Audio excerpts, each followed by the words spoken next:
professora Natália Vono. Nós vamos continuar com as nossas aulas de Direito Tributário para a prova da OAB. Agora, nessa aula, a gente vai falar sobre os sujeitos da relação tributária. Eles vêm previstos nos artigos 119 a 123 do CTN. Primeiro, a gente precisa compreender que, como sujeitos da relação tributária, a gente tem o sujeito ativo e o sujeito passivo.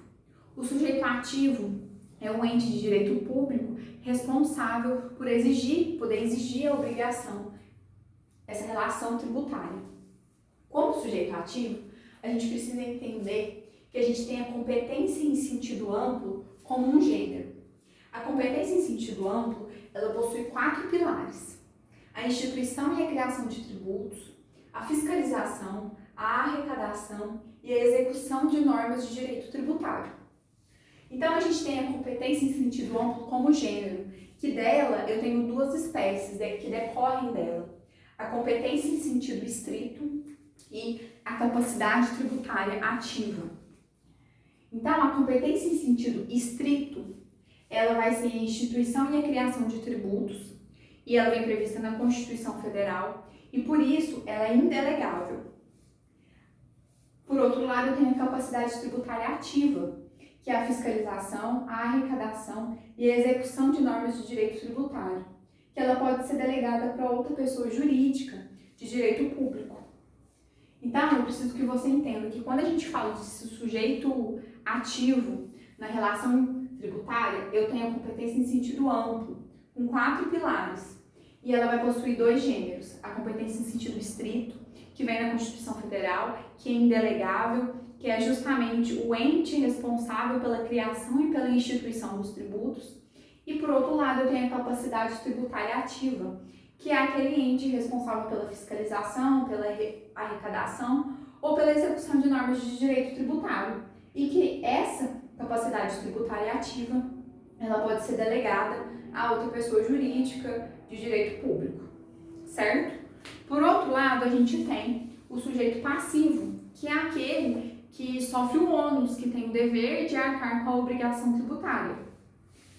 No sujeito passivo, a gente precisa compreender, e isso é muito importante, a diferença entre contribuinte e responsável tributário. Você precisa compreender essa diferença para você entender toda a sistemática do direito tributário. Quando eu falo de contribuinte, eu tenho um sujeito que pratica pessoal e diretamente o fato gerador. Ele pratica a hipótese de incidência abstrata. Ele realiza o fato gerador. Por exemplo, no IPTU, o proprietário é o contribuinte. Aquele que adquire o bem imóvel, ele realiza o fato gerador. Ele é o contribuinte. Diferente do responsável. O responsável não pratica de forma direta e pessoal o fato gerador. Em decorrência da lei, ele se torna responsável por aquela obrigação. Por exemplo, o imposto de renda. Quem é o contribuinte do imposto de renda? Qual é o fato gerador do imposto de renda? Auferir renda. Então, o contribuinte é aquele que pratica de forma direta e pessoal o fato gerador. Por exemplo, o funcionário de uma empresa. A partir do momento que ele aufere renda, ele é o contribuinte do imposto de renda. Mas nesse caso, o responsável tributário pelo imposto de renda é o empregador dele. A lei determina que o seu empregador realize o desconto e efetue o pagamento do imposto de renda do seu empregado.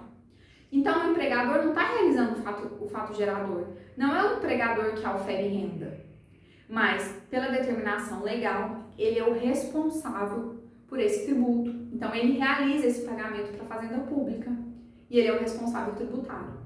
Essa é a diferença entre contribuinte e responsável tributário, que você tem que ter isso em mente de forma clara. Quando a gente fala de sujeito passivo, a gente precisa se ater ao artigo 123 do CTN. Esse artigo 123 já foi questão de umas 3 ou 4 questões na prova da ordem. O que ele diz? O artigo 123, ele fala que os particulares, convenções particulares, não podem alterar o contribuinte ou o responsável tributário. E essas convenções particulares não podem ser opostas à Fazenda Pública. Vou dar um exemplo. Eu adquirir um imóvel. Então, eu sou contribuinte do IPTU. Eu tenho um locatário e eu realizo um contrato com o meu locatário e eu repasso ao meu locatário a responsabilidade pelo pagamento do IPTU lá nesse meu contrato. Eu não posso alegar, eu não posso impor esse meu contrato à Fazenda Pública. Por exemplo, o meu locatário não efetua o pagamento do IPTU. A Fazenda Pública vai me cobrar, porque eu sou a contribuinte do IPTU. E eu não posso virar para a Fazenda Pública e falar: olha, Fazenda Pública, eu realizei um contrato, olha aqui meu contrato, ele é válido, ele é eficaz. E agora quem eu respondo? Eu tenho um responsável, esse responsável é o meu locatário. Vá cobrar do meu locatário. Não. A Fazenda Pública vai dizer: não quero nem saber. O contribuinte do IPTU é o proprietário. Quem é o proprietário é você. Arque com o tributo. Você não pode opor essa convenção particular. Tá, ela é válida, isso é algo comum que acontece no dia a dia, mas nesse caso eu sou a contribuinte, eu tenho que efetuar esse pagamento, e aí se for o caso, eu cobro do meu locatário, discuto esse contrato, ação de regresso, tem várias formas. Esse contrato civil, ele é válido, ele é feito entre particulares, só que eu não posso trazer essa cláusula e demonstrar essa cláusula para a Fazenda Pública, alterando o contribuinte ou o responsável tributário. Isso eu não posso fazer, não é possível. Convenções particulares não podem alterar o contribuinte ou o responsável tributário e não podem ser opostas à Fazenda Pública, certo? Então, muita atenção para o artigo 123. E por fim, quando a gente fala de capacidade tributária passiva, lembrar que está lá no artigo 126, essa capacidade tributária passiva ela vai independer da capacidade civil das pessoas. Ou seja, um menor de idade que recebeu por doação ou se torna proprietário de algum imóvel, ele não pode alegar à Fazenda Pública que por ele ser menor de idade, por ele ser incapaz, ele não deve efetuar esses tributos. Não. A capacidade civil das pessoas não pode ser alegada. Ele é o contribuinte, mas seus pais são os responsáveis. E aí, nesse caso, seus pais arcam com esse dever de pagar tributo, mas a capacidade civil das pessoas não pode ser alegada. A mesma questão em relação a limitações no exercício de atividades ou administração de bens. Por exemplo, um funcionário público possui 2 cargos públicos de forma ilícita, ele realiza a acumulação desses cargos públicos de forma ilícita. E a administração pública vem cobrar imposto de renda dos 2 cargos. Ele não pode chegar para a administração pública e dizer, olhe, para o fisco na verdade, né? E dizer, olhe, um cargo meu, essa acumulação é ilegal, ela é ilícita, ela é inconstitucional, eu vou pagar só o imposto de renda só do meu outro cargo. Não. Você está realizando o fato gerador, você deve esse imposto, esse tributo. Você não pode alegar. A mesma coisa sobre a regular constituição da pessoa jurídica. Uma empresa jurídica, uma pessoa jurídica, ainda não realizou todas as formalidades, né? Ela ainda não possui todos os atos constitutivos, não está inscrita ainda na junta comercial. Mas por alguma razão ela já está praticando o fato gerador de algum tributo, por exemplo, realizando circulação de mercadoria.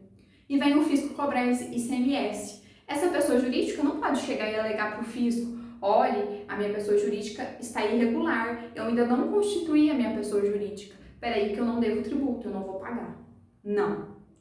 Então, o artigo 123 traz esses 3 incisos, mostrando que a capacidade tributária passiva vai independer dessas características do sujeito passivo. A obrigação tributária, a relação tributária vai incidir e ele vai ser obrigado a arcar com o tributo.